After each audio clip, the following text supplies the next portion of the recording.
Hello doctors. आज का ये वीडियो है, ये राजस्थान में जो मेडिकल ऑफिसर डेंटल की पोस्ट आई थी उसके बारे में है।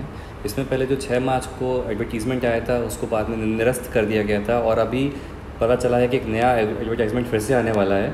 तो उसके बारे में मैं पूरा बताने वाला हूँ कि एक्चुअली हुआ क्या था और अभी जो ये एडवर्टाइजमेंट आया है क्या ये कैंसिल होगा, क्यों कैंसिल हुआ था, क्या कारण थे और अब इसमें जो भी चेंजेस हुए हैं उसके बारे में बताऊंगा। मेरा नाम डॉक्टर प्रतीक मिश्रा है। मैं यूपीपीएससी 2019 और एमपीपीएससी 2023 का क्वालिफाइड कैंडिडेट हूँ। पहले की बात करते हैं 6 मार्च के इस एडवर्टीज़मेंट के। इस ओरिजिनल एडवर्टीज़मेंट में उन्होंने 172 पोस्ट को एडवर्टाइज़ किया था और 27 मार्च से लेकर 26/4 तक के लिए उन्होंने कहा था इस दौरान आप अपना ऑनलाइन एप्लीकेशन भर सकते हैं। इसी दौरान हमें पता चलता कि पोस्ट डिटेल कितनी है, ग्रेड पे क्या रहेगा, रिजर्वेशन सिस्टम, ये सब बताने वाले थे वो लोग। यही वीडियो मैंने पोस्ट भी किया था। उन्होंने उसमें 2 अनिवार्य योग्यता भी रखी थी। पहला तो BDS तो होना ही चाहिए, लेकिन राजस्थान डेंटल काउंसिल से रजिस्ट्रेशन होना ज़रूरी है और आवेदन पत्र भरे जाने से पूर्व, मतलब कि आपके एप्लीकेशन फॉर्म भरने के पहले ही आपका राजस्थान डेंटल काउंसिल में रजिस्ट्रेशन होना चाहिए।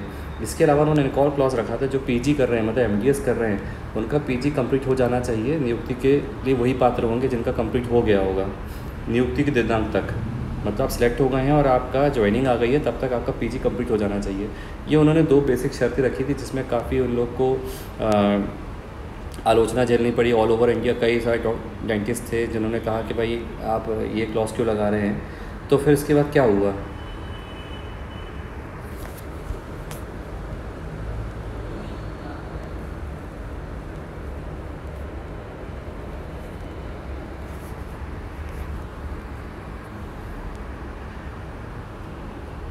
हुआ ये कि 27 मार्च को उन्होंने एक आवश्यक सूचना करके एक वहाँ विज्ञप्ति डाली और उन्होंने कहा कि भाई अपरिहार्य कारणों से, मतलब अनअवॉइडेबल सर्कमस्टेंसेस से हमको ये आगामी नेक्स्ट आदेशों तक स्थगित किया जाता है। सबको ये लगा कि भाई इन्होंने तो फालतू बात की थी, ये लोग कभी एडवर्टीज़मेंट निकाल के भर्तियाँ करने ही नहीं वाले थे। बहुत ज़्यादा इनको और आलोचना झेलनी पड़ी, पेपर में भी इसके बारे में आया। तो एक्चुअली में ऐसा क्यों करना पड़ता, अब मैं आपको बताता हूँ उस बारे में।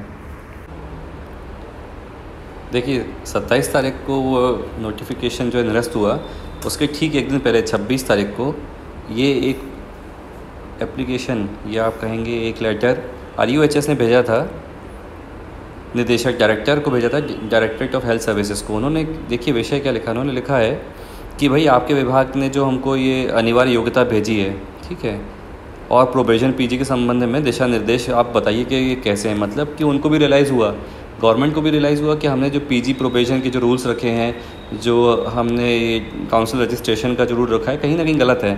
और इसके लिए उन्होंने 23 को एक बैठक की। देखिए लिखा बैठक दिनांक 23/3/2024। इस बैठक में उन्होंने कुछ चेंजेस किए और चेंजेस के साथ उन्होंने डिसाइड किया कि हमको एक रिवाइज्ड नोटिफिकेशन निकालना पड़ेगा। ये डॉक्यूमेंट जो है बहुत ही मैं कहना चाहूँगा कि बहुत ही कॉन्फिडेंशियल होता है। तो उन्होंने टॉपिक भी लिखा है कि प्रोबेशन PG के बारे में संशोधन करने के लिए उन्होंने ये बैठक की थी।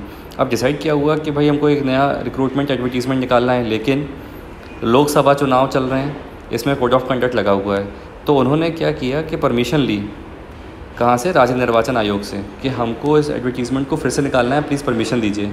कोड ऑफ कंडक्ट में इलेक्शन कमीशन से परमिशन लेना पड़ता है और उन्होंने उनको परमिशन दे दी, जिसकी वजह से हमको एक नया एडवर्टीज़मेंट देखने मिला। और फिर उन्होंने 12/4/2024 को परमिशन लेके इलेक्शन कमीशन से एक फ्रेश नोटिफिकेशन निकाला, रिवाइज रिक्रूटमेंट नोटिफिकेशन निकाला। इसमें उन्होंने देखिए क्या चेंज कर दिया, जो पिछली बार PG और PG के बारे में लिखा था उसको रिमूव कर दिया। इस बार उन्होंने ये कर दिया कि राजस्थान डेंटल काउंसिल का रजिस्ट्रेशन तो अनिवार्य है, लेकिन परीक्षा तिथि तक कर दिया उस लाइन को। आप देखिए अलग से टाइपिंग में भी दिखाई दे रहा है कि यहाँ तक सब कुछ सेम था, अचानक से उन्होंने इस लाइन को चेंज किया है। तो 2 मेजर चेंजेस किए। पहले उन्होंने कहा था कि भाई आपको तो इस फॉर्म को भरने के पहले ही रजिस्ट्रेशन कराना पड़ेगा, फिर उन्होंने उसको चेंज करके कर दिया कि एग्ज़ाम की डेट के पहले तक आपका रजिस्ट्रेशन चेंज होना चाहिए। तो ये 2 चीज़ें हो गई और PG का जो उन्होंने क्लॉज लगाया था उसको रिमूव कर दिया। अब जो रिवाइज नोटिफिकेशन है 22 अप्रैल से लेकर 21 मई तक आपको फॉर्म भरना है ऑनलाइन। इसमें पोस्ट डिटेल, ग्रेड पे सब कुछ है और जो भी डिटेल आएगी मैं आपको फिर से शेयर करूँगा। मैं इस पूरे एग्ज़ाम को फॉलो करने वाला हूँ और आपको उसके बारे में बुक्स कौन सी पढ़नी है, कैसे प्रिपरेशन करनी है, ये सब भी ज़रूर बताने वाला हूँ। तो आप मेरे साथ जुड़े रहिएगा। मुझे उम्मीद है मैंने आपको सारे कन्फ्यूजन इस वीडियो के माध्यम से क्लियर कर दिए होंगे। फिर भी अगर आपको कुछ कन्फ्यूजन है तो आप मुझे कमेंट बॉक्स पे बताएं, मैं आपकी हेल्प करने की ज़रूर कोशिश करूँगा।